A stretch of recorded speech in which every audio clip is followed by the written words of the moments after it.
power.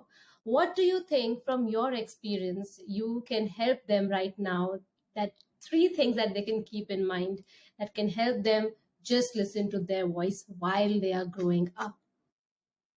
I think the first thing is to find people who inspire you.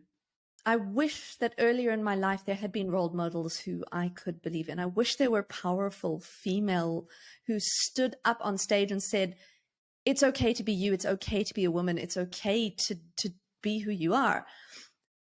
I think there are more people that we can find in exemplars of all walks of life, all genders, all elements of diversity that we can now find inspirational. But I think you've got to take that with a pinch of salt.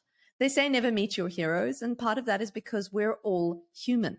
And you can find someone who inspires you and listen to their words, but don't treat it as gospel, because no one is perfect. Every single person has a lesson to learn and multiple lessons to learn through their lifetime. And you can't expect one person to have all of the answers. So listen, reflect, trust people, but also ask questions. So that's tip number 1, find someone inspiring. Tip number 2 is be brave.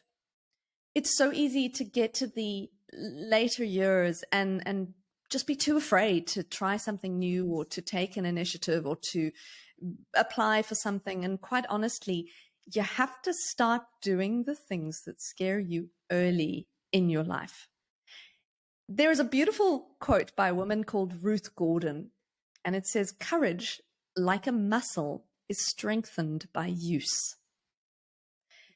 And I love that thought. In fact, I'm applying it now in my day-to-day life with setting myself a goal to do one thing every single day that scares me or that I desperately don't want to do.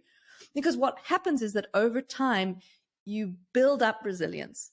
And over time, you realize that you can set goals and sometimes you'll fail. And more often than not, you may fail. But if you don't try and fail and try again and build up that ability to be wrong, to make mistakes, to do things that scare you, you'll never be able to succeed. Because success isn't about constant improvement. Success isn't about constant success. Success is about getting up one more time than you fell down. Absolutely. Number 2. So number 3, I think, is ask. Ask for help. Ask for information. Ask for support. When you don't understand something, ask. It might not always be the right time to ask the person who's in authority. So for example, if you're in a classroom and you don't understand something and you don't like the teacher, sometimes you might not want to ask the teacher for that input. Go home, ask your friends, ask your family, ask your elder brother or sister, ask your aunt, ask the old man down the road. Ask. Just realize that sometimes there's a better or a worse time to ask, and sometimes there's a better or a worse question. It doesn't mean that the question is ever wrong. It just means that there is a time and a place.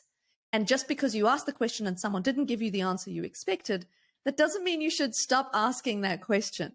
It just means you should find a different way of asking it, or maybe ask it of a different person.